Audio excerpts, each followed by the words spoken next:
మన ప్రభువును రక్షకుడైన యేసుక్రీస్తుల వారి యొక్క శ్రేష్టమైన నామములో ఈ దినదిన జీవాహారము దైవకృప అనే వాక్య పరిచర్యలను వీక్షిస్తున్నటువంటి దేవుని బిడ్డలందరికీ కూడా ఒమేగా మినిస్ట్రీస్ ద్వారా హృదయపూర్వక శుభాభివందనాలు తెలియపరుస్తూ ఉన్నాం.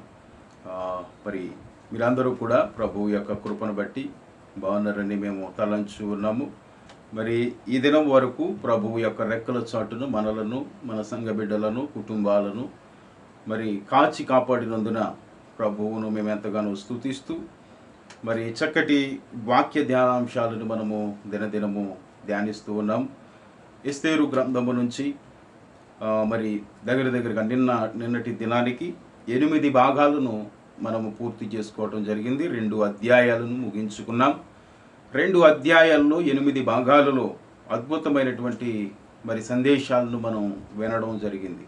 అయితే ఈ యొక్క దినం నూతనముగా వీక్షిస్తున్నటువంటి బిడ్డలు ఎవరైనా ఉంటే వారికి మా ప్రత్యేకమైనటువంటి మనవి, వారు తప్పనిసరిగా మరి ప్రభువు యొక్క కృపను బట్టి దీవించబడులాగా మరి ఈ దినదిన వాక్య పరిచర్యలో పాలిభాగస్తులుగా ఉండాలని యూట్యూబ్ ఛానల్ను మీరు సబ్స్క్రైబ్ చేసి మరి తప్పనిసరిగా ఈ దినదిన వాక్య పరిచర్యలను మీరు విని లేదా వీక్షించి ఆధ్యాత్మికమైనటువంటి విశ్వాసములో బలపరచబడాలని ప్రేమతో మిమ్మల్ని ఆహ్వానిస్తూ ఉన్నాం. అలాగే మరి దినదినము విడవక వీక్షిస్తున్నటువంటి బిడ్డలందరికీ కూడా ప్రత్యేకమైనటువంటి వందనాలు. మరి వారు కూడా మరి జత పని వారిగా లేదా సువార్త పనిలో మరి సహకారులుగా ఉండినట్లుగా ఈ వర్తమానాలని అనేకులకు మనగా మరి ఆత్మీయ సహోదరులకు మరి మీ యొక్క సహవాసులు ఉన్నటువంటి బిడ్డలకు ఈ వాక్య పరిచర్యలను మీరు పంచుకోవాలని ప్రేమతో మనవి చేస్తూ మరి ఈ దినాన్ని 9వ భాగములోనికి మనం ప్రవేశించబోతూ ఉన్నాం. ఎస్తేరు గ్రంథ ధ్యానం అని మనం హెడ్డింగ్ పెట్టుకుంటూ ఉన్నాం. అలాగే మరి 2 అధ్యాయాలను మనము 8 భాగాలుగా మరి విభాగించుకుని చక్కగా మనము ధ్యానించడం జరిగింది. నూతనంగా వీక్షిస్తున్నటువంటి బిడ్డలు తప్పనిసరిగా మరి నిన్నటి వరకు విభాగించబడి బోధించబడిన లేదా ఉపదేశించబడినటువంటి ధ్యానించినటువంటి వాక్య పరిచర్యలను మీరు వీక్షించాలి. అప్పుడు చక్కగా సంపూర్ణమైనటువంటి ఒక అవగాహన ఎస్తేరు గ్రంథమును గురించి ఒక లోతైనటువంటి గూఢమైనటువంటి సంగతులను మీరు గ్రహించిన వారై ఉంటారు. అలాగే మరి ఈ దినం మరి 3వ అధ్యాయంలోనికి మనం ప్రవేశించబోతూ ఉన్నాం. దైవచిత్తమైతే ఈ 3వ అధ్యాయం అంతా కూడా ఈ దినం ధ్యానించాలని ఆశపడుతూ ఉన్నాం. త్వరగా వాక్యాన్ని చదువుకుంటూ క్లుప్త వివరణతో మనము ముందుకు సాగిపోదాం. 3వ అధ్యాయం ప్రారంభిద్దాం.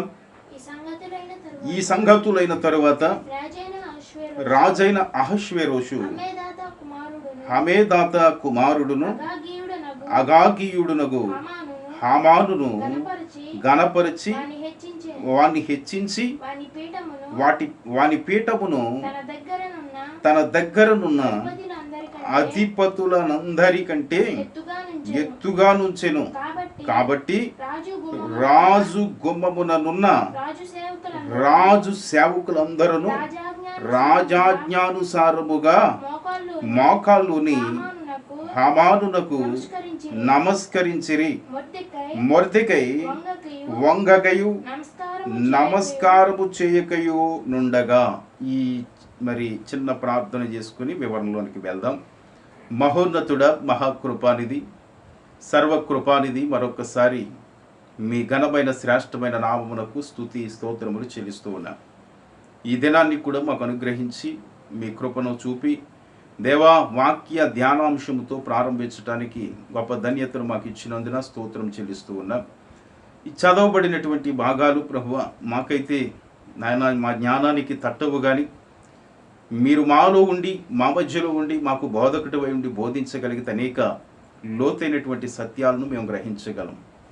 ఎస్తేరు గ్రంథము కొంత చారిత్రాత్మక ఆధారాలతో కూడినటువంటి గ్రంథం. అయితే ఆధ్యాత్మికమైనటువంటి విషయాలు ఎన్నో ఇందులో పొందుపరచబడి ఉన్నాయి. సంఘమును గురించి, దైవరాజ్యమును గురించి, రాజు యొక్క లేదా రాజులకు రాజు అయినటువంటి దేవాతి దేవుడు అయినటువంటి మీ పరిపాలన గురించి ప్రభువా ఎన్నో లోతైనటువంటి సత్యాలు ఈ గ్రంథంలో లిఖించబడి ఉన్నాయి. అది దాని మీ యొక్క కృపను బట్టి మేము ధ్యానిస్తూ వస్తూ ఉంటుంటే ఎన్నో విషయాలు మేము తెలుసుకుంటూ ఉన్నాం. ఈ దినాన్ని కూడా మీ కృప చూపండి ప్రభువా, మీ దయ చూపండి, మీ మాటలను మాకు అనుగ్రహించండి. వీక్షిస్తున్నటువంటి వారికి మమ్మలను అందరినీ మీ ఆత్మ ద్వారా బలపరచమని వేడుకుంటూ ఉన్నాం. అలాగే నాయన అనారోగ్యంతో ఉన్న వారిని స్వస్థపరచండి.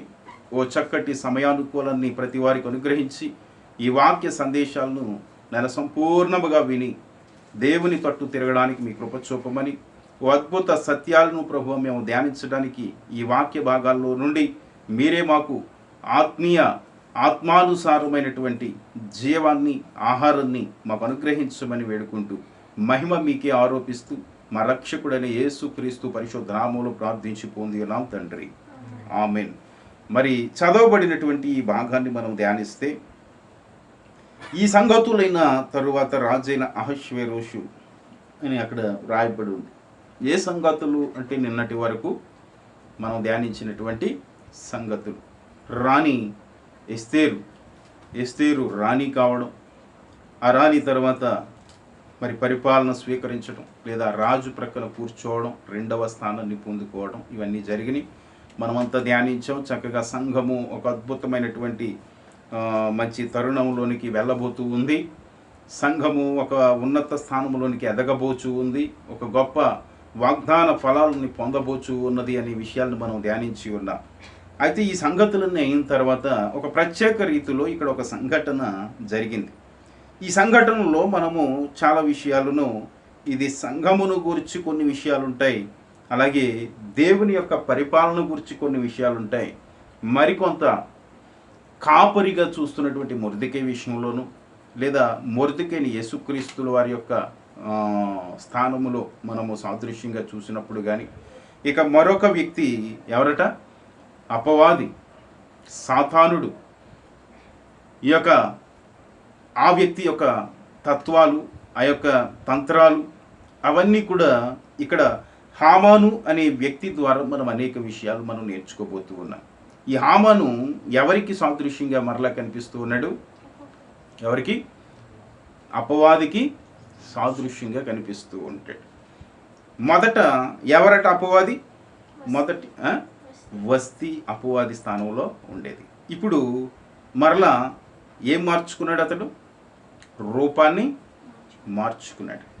ఎవరిలో ఉండేవాడు? మొదట వస్తీలో ఉండేవాడు. అయితే ఇప్పుడు మరలా ఎవరిలోకి జంప్ అయ్యాడట? హామానులోకి జంప్ అవుతూ ఉన్నాడు. కనుక వీడి తంత్రాలను మనము గ్రహించాలని అపోస్తులు మనకెంతో బోధ నేర్పించారు. వాడి తంత్రములను మనము ఎరిగి ఉండలేదు, వాని యొక్క తంత్రాలను మనం గ్రహించి ఉన్నాము అని అపోస్తులైనటువంటి పౌలు ప్రస్తావిస్తూ ఉంటాడు. కనుక మనము ఈ విషయాలన్నింటినీ కూడా చక్కగా ధ్యానిస్తే మన యొక్క ఆత్మీయ జీవితంలో కలుగుతున్నటువంటి శోధనలు కానీ, ఇబ్బందులు కానీ, కష్టాలు కానీ, నష్టాలు కానీ ఇవి సంభవించినప్పుడు తప్పనిసరిగా వాని యొక్క తంత్రాలను మనం గ్రహించగలము. ఇక్కడ ఈ యొక్క తంత్రాలు జరుగుతూ ఉన్నప్పుడు ఈ యొక్క విశ్వాసుల స్థానంలోను లేదా సేవకుని స్థానంలోను, యేసు ప్రభు స్థానంలో ఉన్నటువంటి మొర్దెకై ఏ విధంగా ప్రవర్తించాడో అదే రీతిలో మనము కూడా స్టెప్ బై స్టెప్ మనం ఏం చేయాలట? ఆయన అడుగు జాడల్లో మనం నడుచుకోవాలి. వాస్తవానికి ఒక మాటలో మనం ధ్యానిస్తే మొర్దెకై, హామాను. మొర్దెకై యేసుక్రీస్తు స్థానంలో ఉంటే హామాను ఎవరి స్థానంలో ఉన్నాడు? సాతానుని స్థానంలో ఉన్నాడు. వీరిరువురికి ఏం జరుగుతుందట? యుద్ధం జరగబోతూ ఉంది. అనగా యుద్ధము అంటే కత్తులు తీసుకుని, అవునా, తుపాకులు తీసుకుని, కర్రలు తీసుకుని, బాంబులు తీసుకుని అనే యుద్ధం కాదు. యుద్ధం ఏ కోణంలో జరుగుతుంది ఉందట? వీరిద్దరు కొట్టుకోరు, తిట్టుకోరు. కానీ ఇతనిలో ఉన్నటువంటి ఆత్మ, మొర్దెకైలో ఉన్నటువంటి ఆత్మ దేవుని ఆత్మ. హామానులో ఉన్నటువంటి ఆత్మ ఎవరి ఆత్మట? దురాత్మ. అవునా? పరిశుద్ధాత్మునికి దురాత్మునికి పోరాటం జరుగుతూ ఉందండి. ఏం పోరాటం? ఆత్మీయ పోరాటం. దేవునికి స్తోత్రం కలుగునగాక. శారీరక యుద్ధం కాదు, ఆధ్యాత్మికమైనటువంటి ఆత్మీయంగా యుద్ధం జరగబోతూ ఉంది. ఆ విషయాలను మనకు అర్థం కావాలని మీకు ముందుగా ఏం చెప్తున్నాను? వివరంగా మొదట చెప్తూ ఉన్నాను. ఆ కోణంలో మనం ఈ సబ్జెక్టును ఆలోచన చేస్తే ఒక సందేశాన్ని మనం నేర్చుకోబోతూ ఉన్నాం. ఇక్కడ చదివినటువంటి విషయం ఏంటంటే, రెండవ వాక్యంలో, మొదటి వాక్యంలోనే హామానుని గణపరిచట వాణ్ణి హెచ్చించి వాని పీఠమును తన దగ్గరనున్న అధిపతులందరికంటే ఎత్తుగా నుంచెను. ఎవరు? రాజు. ఎందుకనట? ఎందుకని? ఇది మొదటి సబ్జెక్టులోనికి తీసుకెళ్ళకూడదు, ఇది వేరే సబ్జెక్ట్. ఎలాగట? యేసు ప్రభు యొద్దకి అపవాది వస్తాడు. ఎప్పుడు వస్తాడు? రక్షణ పొంది ఒడ్డునకు వచ్చిన తర్వాత, పరిశుద్ధాత్మ దేవుడు ఆయనలో నింపబడిన తర్వాత, ఆ పరిశుద్ధాత్ముడు అరణ్యములోనికి త్రోసుకు వెళ్ళిన తర్వాత లేదా తీసుకు వెళ్ళిన తర్వాత ఆయన శోధింపబడటానికి వెళ్ళాడు కనుక అక్కడ శోధకుడు వచ్చాడు. అవునా? ఎవరు వచ్చారు? శోధకుడు వచ్చాడు. శోధకుడు ఎవడు? సాతానుడు. సాతానుడు వచ్చి అనేక ప్రయత్నాలు చేస్తూ ఉన్నాడు, ఆయన శోధిస్తూ ఉన్నాడు. శోధిస్తూ ఉన్నప్పుడు ఒక మాట విడిచిపెడతాడు. వాడు ఒక మాట విడిచిపెడతాడు. ఒక నిమిషంలో ఏం చేస్తాడట?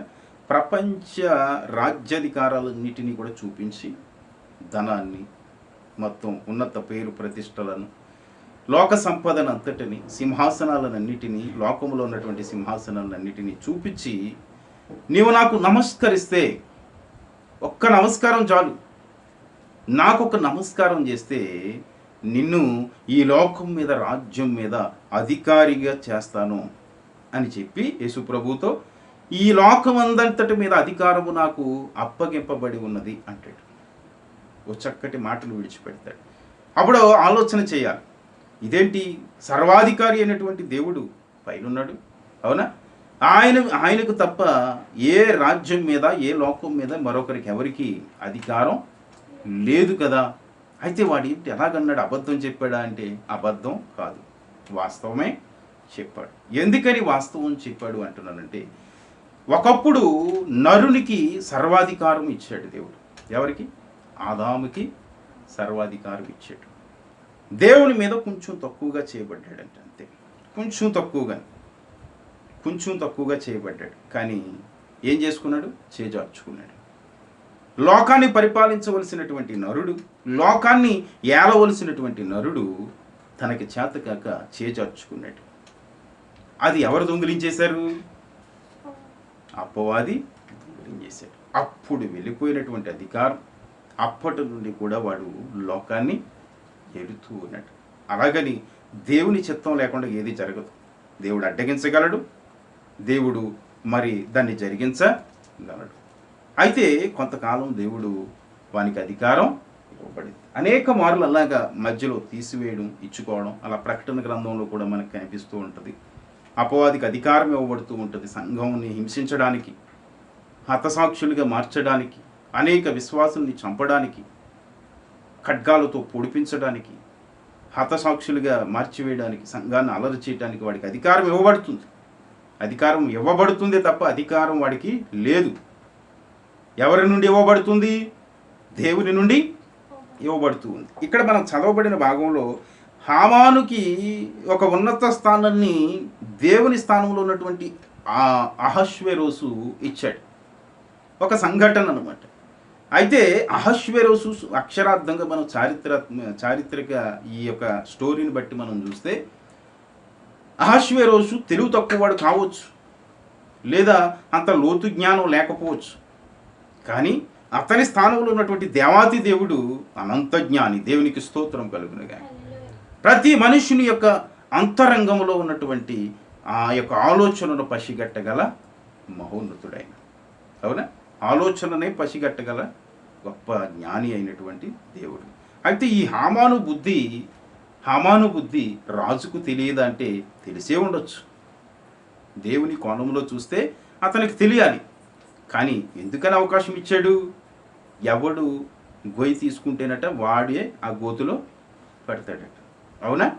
గనుక అపవాదికి అనేక సార్లు దేవుడు కూడా అవకాశం ఇచ్చాడు వాడు గొయ్యి వాడు తీసుకోవడానికి. అలాగే ఇక్కడ కూడా హామానుకి ఒక అవకాశం ఇచ్చాడు. ఇస్తే ఇక్కడ రెండవదిగా చూస్తే అక్కడ ఎవరు కనిపిస్తూ ఉన్నారు? కాబట్టి రాజగుమ్మమునున్న రాజసేవకులందరూ రాజాజ్ఞానుసారముగా మోకాలుని హామానునకు నమస్కరించిరి. ఎవరెవరు నమస్కరించారట? భూమి మీద ఉన్న వారందరూ కూడా నమస్కరిస్తూ ఉన్నారు. నమస్కరించిన వాడిని ఈ హామాను సాతానుడు వర్ధిల చేస్తూ ఉంటాడు, కాస్త లూజు వదులుతూ ఉంటాడు అనమాట. ఏంటది? ఆశీర్వాదం అనేది లూజు వదులుతూ ఉంటారు.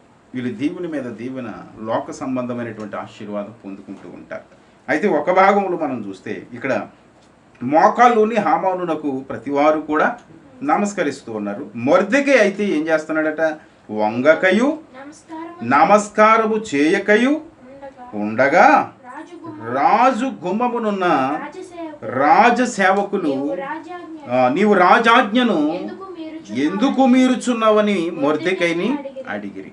ఎందుకు మీరుచున్నావు అంటే ఆయన ఉద్దేశం ఏంటంటే రాజుకు తప్ప మరొకరికి ఎవరికి కూడా నేను శిరస్సు వంచను. ఇందులో ఎవరు కనిపిస్తున్నారు? యేసు ప్రభు మనకి కనిపిస్తున్నారు. యేసు ప్రభు అంటే దేవుని నామాన్నే స్తుతించాలి తప్ప, దేవునికే మహిమ చెందాలి తప్ప, దేవుడే పూజార్హుడు తప్ప, ఆరాధనీయుడు దేవుడే తప్ప మరెవరు కూడా నమస్కారానికి పాత్రులు కారు.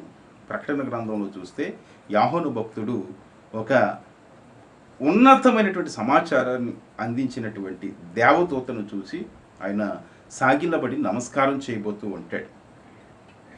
ఎవరట? యోహాను భక్తుడు. అయితే ఆ దాసుడు అంటాడు, ఆ దేవదూత అంటాడు, అయ్యా నువ్వు నమస్కారం చేస్తే దేవునికి నమస్కారం చేయాలి, కానీ ఆ నమస్కారానికి పాత్రులు మేము కాదు. నీతో మేము కూడా ఎవరట? సహదాసులము, సహపరిచారికులము, దేవుని పనివారం, మనమందరము ఒకటే. అయితే నీవు ఇంకా మట్టి శరీరంలో ఉన్నావు, మేమైతే ఎక్కడున్నాం? మహిమ శరీరంలో మేము పరిచర్య చేస్తున్నాం. మట్టి శరీరులకు నీవు మట్టి శరీరముతో ఉండి పరిచర్య నీవు చేస్తున్నావు, మహిమ శరీరముతో ఉండి మేము పరిచర్య చేస్తున్నాం. అంతే తప్ప నమస్కారం పెడితే దేవునికే పెట్టాలి, దేవునికి స్తోత్రం కలుగునగాక. అలాగా దేవునికి లోబడినటువంటి ఏ వ్యక్తి కూడా ఎవరికి నమస్కారము పెట్టరు. అంటే నమస్కారం అంటే ఈ రోడ్ల మీద పెట్టే నమస్కారం కాదు. నమస్కారం అంటే దేనికట? నన్ను పరిపాలించు, నాకు యజమానుడు నీవే అని ఎప్పుడైతే వాని సొత్తుగాను వాని దాసునిగాను ఉంటారో అతనికి లోబడి ఉంటారు. అర్థమైందా? ఇప్పుడు మోకరిల్లారు. ఎందుకని? ఓ నువ్వు మాకు అధికారి అని, నువ్వు మాకు యజమానుడు అని.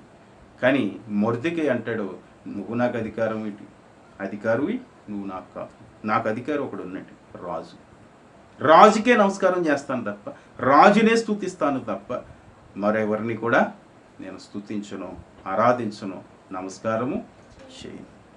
షడ్రకు, మెషకు, అబేద్నెగోలు మనం ఆలోచన చేస్తే, ఇంకా దానియేలు గురించి ఆలోచన చేస్తే, వారు ఆ కాలంలో ఎలా ఉన్నారు? నెబుకద్నెజరు ఒక ప్రతిమను నిలవబెట్టి ఆ ప్రతిమకు నమస్కరించాలి అని ఒక రాజాజ్ఞ పుట్టించినప్పుడు వారు ఏం చేశారు? ఆ ఊరు ప్రజలందరూ ఆ యొక్క అక్కడ పోగు చేయబడినటువంటి లేదా సమాజంగా కూడినటువంటి కొన్ని లక్షల మంది, వేల మంది ఏం చేశారు?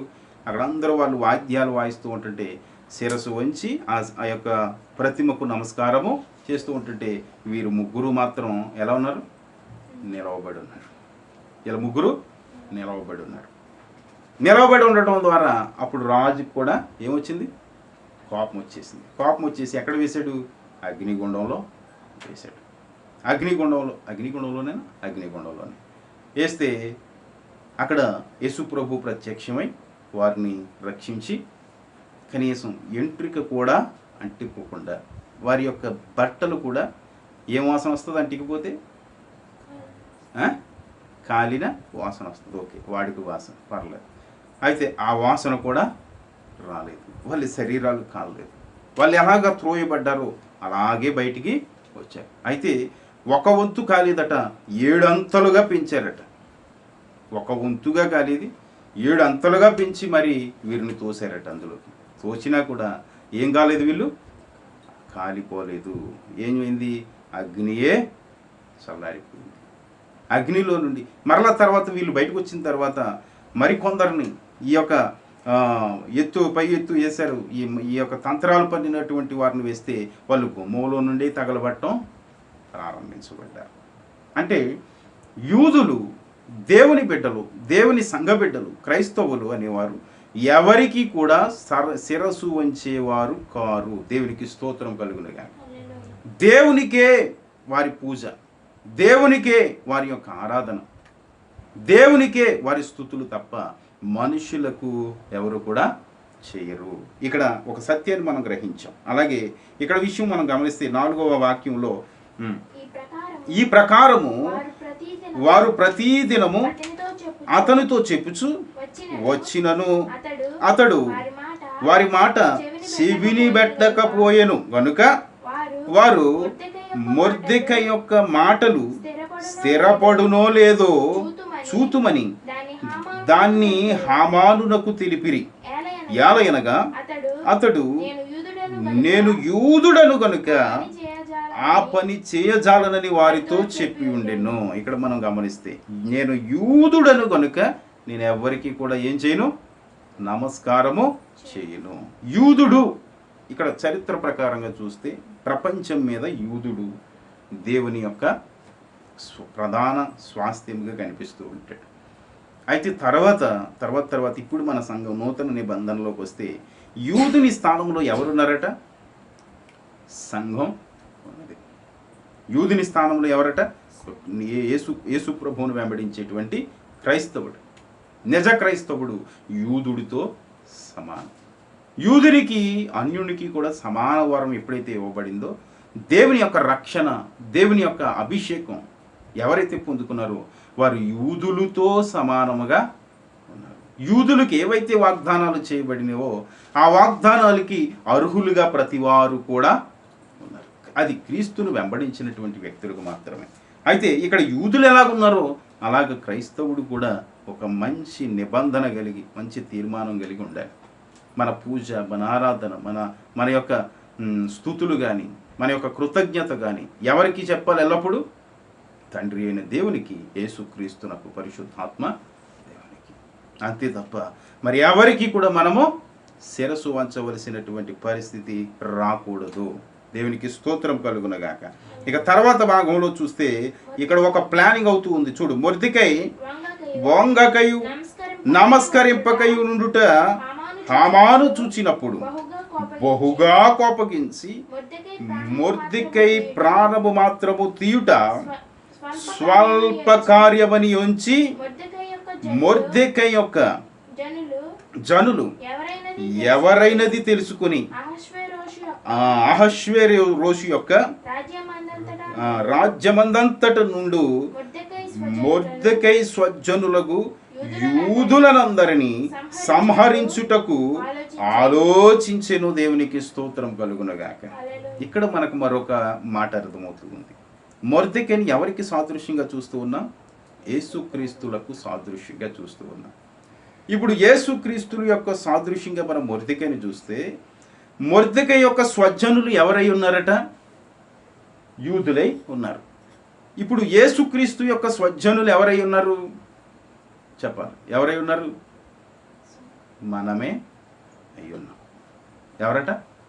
మనమే. నూతన నిబంధన వ్యక్తులమే మనము. ఇక్కడ మొర్దెకైని చంపలేక ఎవరిని చంపుదామని ప్లాన్ చేస్తున్నాడు వీడు? తన స్వజనులను, అనగా మిగతా యూదులను చంపాలి. వీడి కోపం చూడు. నమస్కారం పెట్టని వాడు ఎవరు?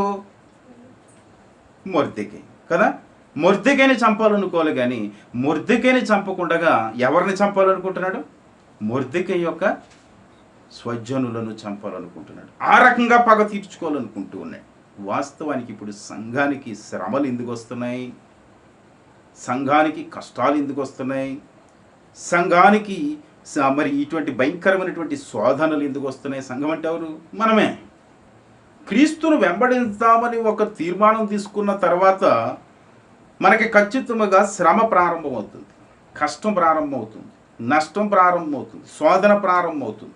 ఎందుకని అనే ప్రశ్నకు ఆలోచన చేస్తే, ఎప్పుడైతే మనము యేసుక్రీస్తు బిడ్డగా మనం మార్చబడతామో, మనము మనల్ని విశ్వాసములో నుండి తొలగించాలని, దేవుని జీవగ్రంథంలో నుండి మన పేరు కొట్టివేయబడాలని, అర్థమైందా? దేవుని యొద్ద నుండి, అనగా యేసు ప్రభు యొద్ద నుండి మనల్ని శాశ్వతంగా దూరం చేయాలని మన మీద పడతాడు వచ్చి. ఎందుకనట? యేసు ప్రభువుని ఏమీ చేయలేక, యేసు ప్రభువుని చంపలేక, అర్థమైందా? యేసు ప్రభువు మీద నేరం మోపలేక ఎవరిని పట్టుకుంటున్నాడు? యేసు ప్రభు బిడ్డలను పట్టుకుంటున్నాడు. యేసు ప్రభు బిడ్డలను ఎందుకు పట్టుకుంటూ ఉన్నాడంటే తన బిడ్డల కొరకు అతడు రోధించేటువంటి వాడు. ఎవరు? యేసుక్రీస్తు. అవునా? కన్నీరు కార్చి ప్రార్థన చేసేటువంటి వాడు, తన బిడ్డలను ఎంతో ప్రేమించినవాడు, తన స్వరూపముతో మనుష్యుణ్ణి చేసుకున్నాడు, నరుణ్ణి చేసుకున్నాడు. ఆదామును చూడు, మనం చూస్తే దేవుని మీద కోపముతో వాడు ఏం చేశాడు? ఎవరి దగ్గరికి వచ్చాడు? ఆదాము దగ్గరికి వచ్చాడు. పరలోకములో జరిగినటువంటి గొడవ, అక్కడి నుండి త్రోసివేయబడినటువంటి సాతానుడు, అవునా, దేవునితో యుద్ధము చేసి ఓడిపోయి అక్కడి నుంచి తోసివేయబడిన వాడు మరలా దేవునితో యుద్ధం చేయకుండా ఎవరిని మోసగించడానికి వచ్చాడు? ఆదాముని, అవ్వని. ఎందుకని? దేవుడు తన స్వరూపములో తన స్వహస్తాలతో చేసుకున్నటువంటి వాడే ఆదాము.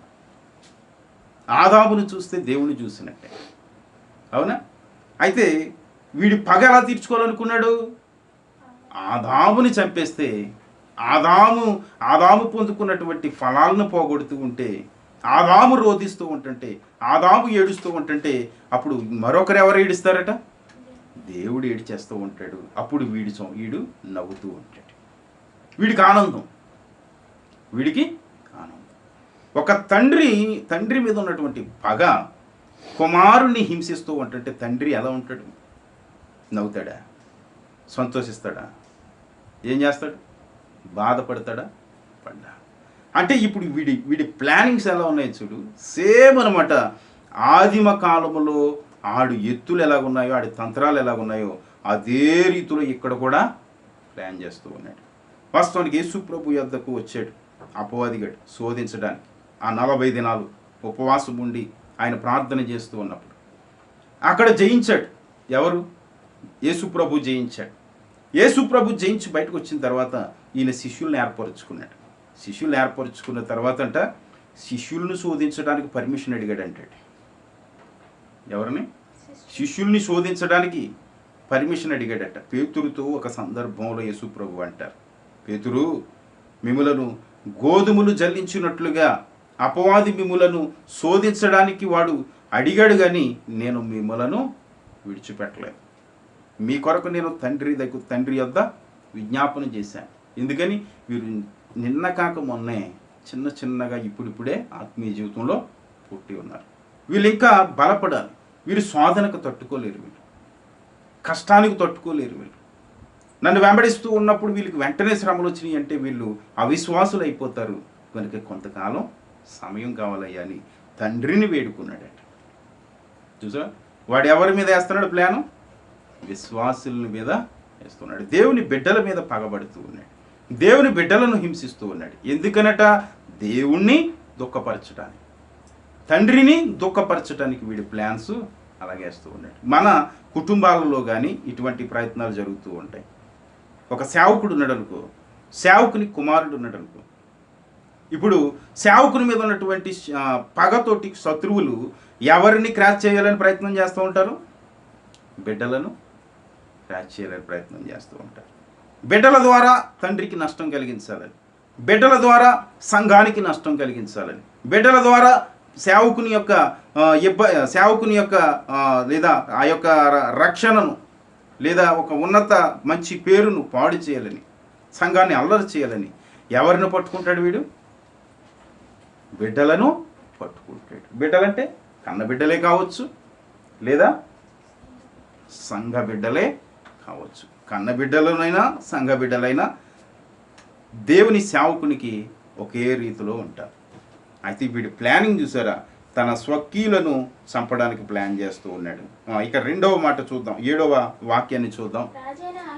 రాజైన అహష్వేరోసు యొక్క ఏలుబడి యందు 12వ సంవత్సరమున నీషాను మాసమున అనగా ప్రథమ మాసమున వారు హామాను ఎదుట పూరు అనగా చీటిని ఏంటది చీటిని అని ఉందా మరి చీటిని దినదినమందు ఏంటది దినదినమునకును నెల నెలకును ఆధారు అను 12వ నెల వరకు వేయుచూ వచ్చేవి. అంతటా హామాను ఏంటంటే అక్కడ మీకు అర్థమైంది చదివింది. వారు హామాను ఎదుట పూరు అనగా అంటే చీటీని దినదినమునకును నెల నెలకును ఆధారు అను 12వ నెల వరకు వేయుచూ వచ్చారట ఒక చీటు కంప్లైంట్. తర్వాత అంతటా హామాను అహష్వేరోషుతో చెప్పినదేమనగా మీ రాజ్య సంస్థానములన్నిటి అందుండు జనులలో ఒక జాతి వారు చెదరి ఉన్నారు. వారి విధులు సకల జనుల విధులకు వేరుగా ఉన్నవి. వారు రాజు యొక్క ఆజ్ఞలను గైకొనువారు కారు. కాబట్టి వారిని ఉండనిచ్చుట రాజునకు ప్రయోజనకరము కాదు. దేవునికి స్తోత్రం కలుగునగాక. వీడు ఎటువంటి ఎత్తు వేస్తున్నాడో చూడండి. ఎవరితోటి, ఎవరి దగ్గర?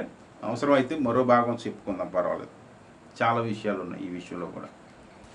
ఈ యొక్క చదవబడిన ఇప్పుడు భాగాన్ని చూస్తే రాజుతో ఈ కంప్లైంట్ చేయడానికి అనేక దినాల నుండి ప్రయత్నాలు చేస్తూ ఉన్నారు. అవునా? అనేక చీటీలు వేస్తూ ఉన్నారంటే, నెల వేస్తూ ఉన్నారంటే. ఇక్కడ నెలలు ప్రస్తావించబడ్డాయి. నీషాను మాసము ప్రథమ మాసము అని వ్రాయబడు. ఎందుకని? ఈ మన జనవరి ఫిబ్రవరి కాదు, యూదుల నెలల పేర్లు వేరు. ఏమిటట? యూదుల క్యాలెండర్ వేరు. యూదుల క్యాలెండర్లో కూడా 12 నెలలు ఉంటాయి. ఎన్ని? 12 నెలలు ఉంటాయి. అయితే రోజులు వేరువేరుగా ఉండొచ్చేమో కానీ, అయితే ఇక్కడ మొదటి నెల నీషాను అని వ్రాయబడి ఉంది. ఇక్కడ మరొక నెల పేరు కూడా ఉంది. ఏమిటంటే ఆధారు అను 12వ నెల వరకు అని. నీషాను మొదటి నెల అయితే ఆధారు 12వ నెల. ఇక మధ్యలో ఉన్నటువంటి నెలల పేర్లు కూడా ఉన్నాయి. అది అంత అవసరం లేదు మనకి. అయితే అక్కడక్కడ మనకు కనిపిస్తూ ఉంటాయి. మొన్న చదువుకున్నటువంటి ఒక నెల అక్కడ కూడా కనిపిస్తూ ఉంటుంది మనకి. 2వ అధ్యాయం 16వ వాక్యంలో టేబేతు అను 10వ నెలలో అని వ్రాయబడి ఉంటుంది. అంటే 10వ నెల పేరు ఏమిటట? టేబేతు అని వ్రాయబడి ఉంటుంది. నేను రౌండ్లు చేయటం, ఒత్తులు కనిపించట్లేదు. ఓకే, ఇలాగే ఈ పేర్లు 12 పేర్లు ఉంటాయి. ఆ 12 నెలల పేర్లు వేరనమాట. అవి ఇప్పుడు మనకు అంత అవసరం కాదు, కానీ మీకు ఒక ఉదాహరణకి, ఒక అవగాహనకి చెప్తూ ఉన్నాను అనమాట. అయితే ఇక్కడ చదవబడినటువంటి భాగంలో చూస్తే రాజుకు అనేక దినాలు కంప్లైంట్ చేయడానికి ప్రయత్నం చేస్తూ ఉన్నాడు. అవునా? దినదినమో చీట్లు వేస్తూ ఉన్నారు, నెల వేస్తూ ఉన్నారు. అలా మొత్తం మీద రాజు ఒకరోజు గమనించాడు. అవునా? రాజు ఒకరోజు గమనించి ఆ చీటిని చదివి, ఏమిటి అసలు హామాను ఈ విధంగా ఇన్ని చీట్లు వేశాడు, ఇన్ని విధాలుగా కంప్లైంట్ చేస్తూ ఉన్నాడు, సరే చూద్దామని చూశాడు. అక్కడ అవకాశం మరలా ఇస్తూ ఉన్నాడు. ఎవరికి? హామానుకి అవకాశం ఇస్తూ ఉన్నాడు. ఈ హామాను ఏమనంటున్నాడట? ఎలా రాశాడు, ఎలా కంప్లైంట్ చేశాడు? అయ్యా, సకల ప్రజలందరి యొక్క, అక్కడ ఏమైనా వ్రాయబడి ఉంది? సకల ప్రజల యొక్క ఏమైనా వ్రాయబడి ఉంది? ఒకసారి చూడండి అమ్మా, ఎక్కడుంది అది? 8వ, మీ రాజ్య సంస్థానములన్నిటి అందుండు జనులలో ఒక జాతి వారు చెదరి ఉన్నారు. వారి విధులు సకల జనులకు ఏమిటట? సకల జనుల విధులకు వేరుగా ఉన్నవి అంటాడు అక్కడ. సకల జనుల విధులకు వేరుగా ఉన్నాయట ఒక జాతి. ఏమిటట? విధులు ఏమిటి? విధులు మనకు తెలుసు కదా. ఆజ్ఞలు ఎలా ఉంటాయి?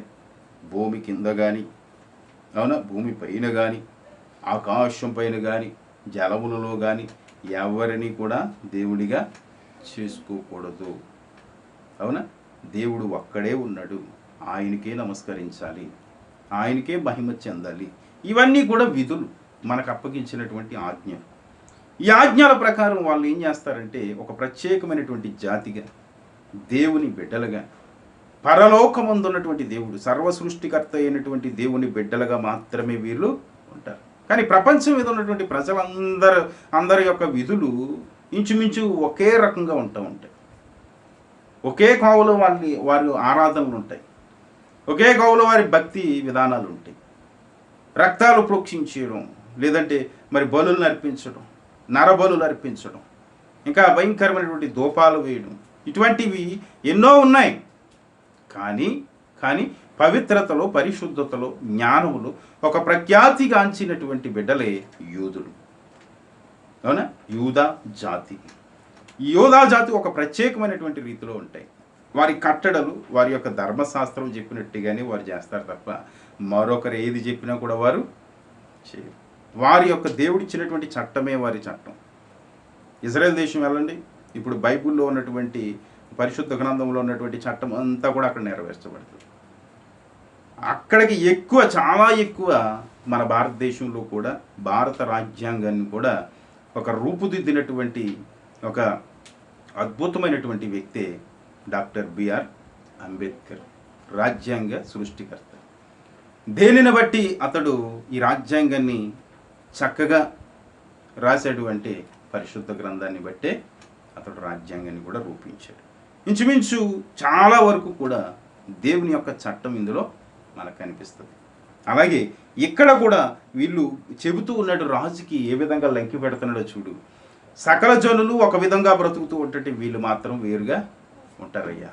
ఇది రాజుకు మాత్రం ఏమాత్రం ప్రయోజనం లేదు అని చిచ్చు ఎలా పెడుతున్నాడో చూసాను.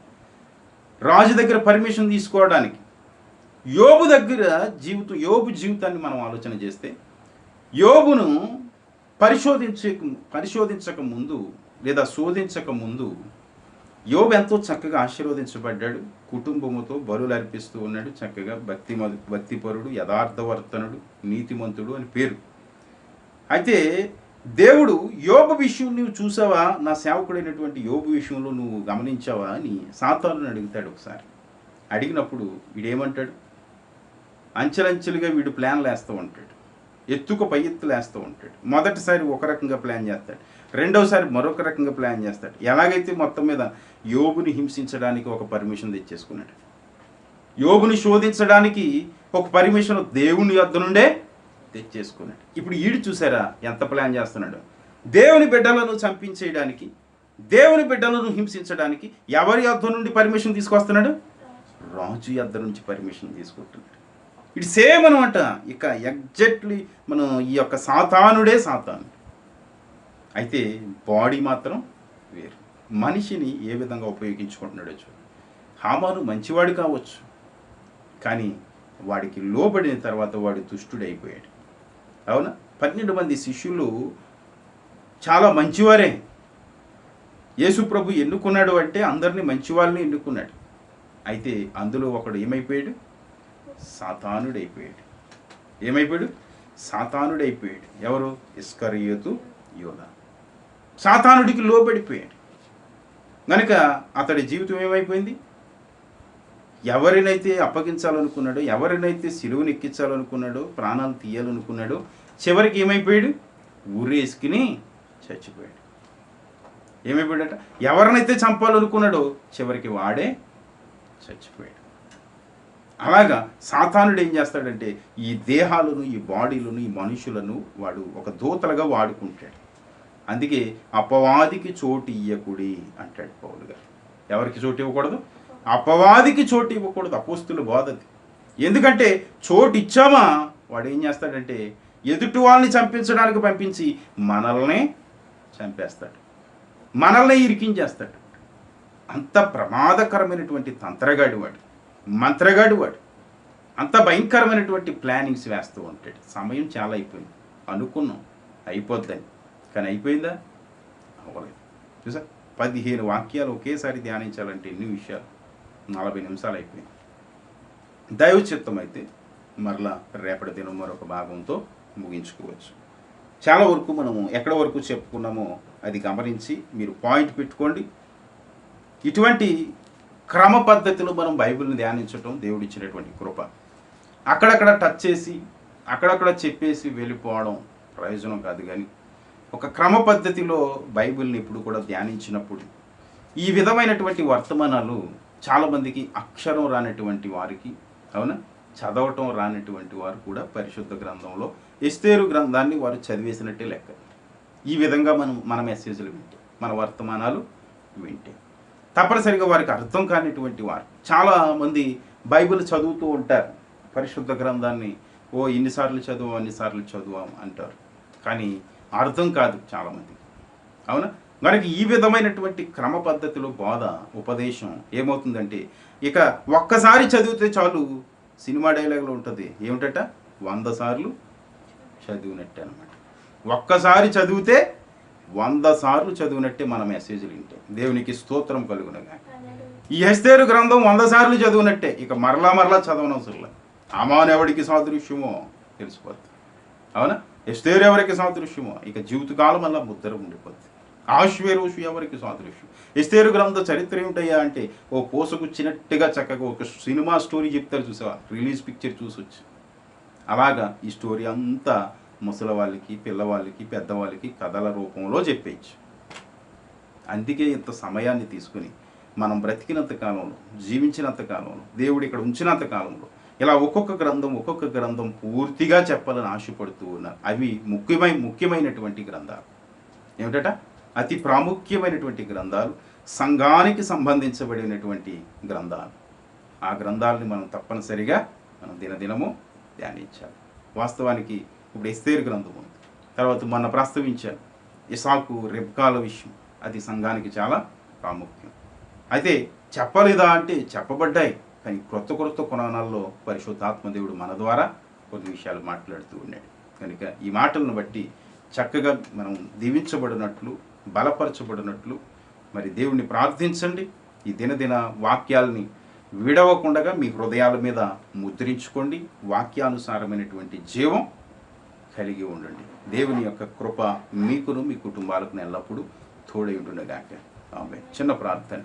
కృపా సత్య సంపూర్ణుడ, సర్వాధికారి, సార్వభౌముడవు, సకల ఆశీర్వాదములకు కారణభూతుడు, ఈ దినాన్ని ప్రభు ఇటు రీతిలో మమ్మల్ని నడిపించారు. అయ్యా, ఈ 3వ అధ్యాయాన్ని పూర్తిగా ధ్యానించాలని మేము ఆశపడ్డాం, కానీ అనేకమైనటువంటి లోతైనటువంటి సత్యాలను మాతో మాట్లాడుతూ ఉన్నందున నాయన నెమ్మదిగా ధ్యానిస్తూ ఉన్నాము. అయినప్పటికీ పర్వాలేదు నాయన. ఇదిగో తండ్రి, ఈ వర్తమానాల ద్వారా కొందరైనా బలపరచబడుతున్నారని మా విశ్వాసం. నేను ఎవరైతే విడవకుండా, క్రమము తప్పకుండా వీక్షిస్తూ ఉన్నారో వారిని ప్రత్యేక రీతిలో మీరు దీవించండి, ఆశీర్వదించండి. ఈ వర్తమానాలని ప్రభు వారి హృదయాల మీదకి చేర్చండి.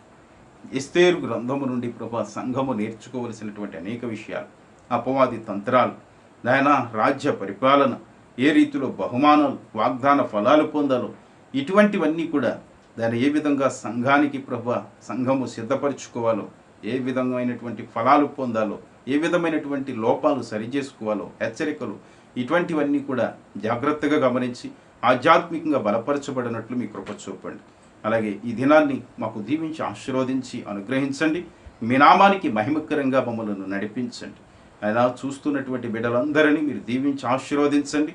ఈ వాక్య పరిచర్యలో పాలిభాగస్తులై ఉంటున్నటువంటి బిడ్డలను నాయన ఈ యొక్క సువార్త పరిచర్యలో జత పనివారిగా ఉంటూ వాక్య పరిచర్యలను ఎదుటివారికి పంపిస్తున్నటువంటి వారు, పంచుతున్నటువంటి వారిని ప్రత్యేక రీతిలో మీరు దీవించి ఆశీర్వదించమని, వాక్యాన్ని అందిస్తున్నటువంటి బిడ్డలను కూడా మీరు దీవించి ఆశీర్వదించమని, మెటు నాయన దినదినము ఈ యొక్క జీవాహారము దైవకృపని ఈ యొక్క వాక్య పరిచర్యలను ఆయన విస్తరింపచేయమని, అనేకులు యూట్యూబ్ ఛానల్లో సబ్స్క్రైబర్స్ అయ్యి ఇటువంటి లోతైనటువంటి ఒక క్రమ పద్ధతిలో బోధను నేను వినడానికి మీ కృప చూపమని, ఆధ్యాత్మిక బలపరచడానికి ఈ పరిచర్యను మీరు దీవించి ఆశీర్వదించమని, మహిమయు ఘనతయు ప్రభావమును మీ నామమునకి ఆరోపిస్తూ మా రక్షకుడును ప్రాణప్రియుడైనటువంటి యేసుక్రీస్తు వారి యొక్క పరిశుద్ధ నామములో ప్రార్థించి పొంది ఉన్న మా పరమ తండ్రి.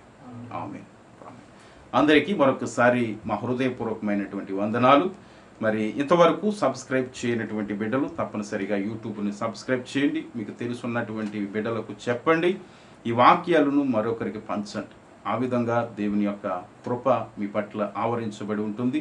దేవుని యొక్క పరిచర్యలో చక్కటి జీతము కూడా, దేవుని యొక్క ఆశీర్వాదం కూడా మీకు ఇవ్వబడుతూ ఉంది. మనకి ఈ మాటలను బట్టి మరొకసారి దేవుడు మనందరినీ దీవించి ఆశీర్వదించునుగాక. ఆమేన్. Praise the lord.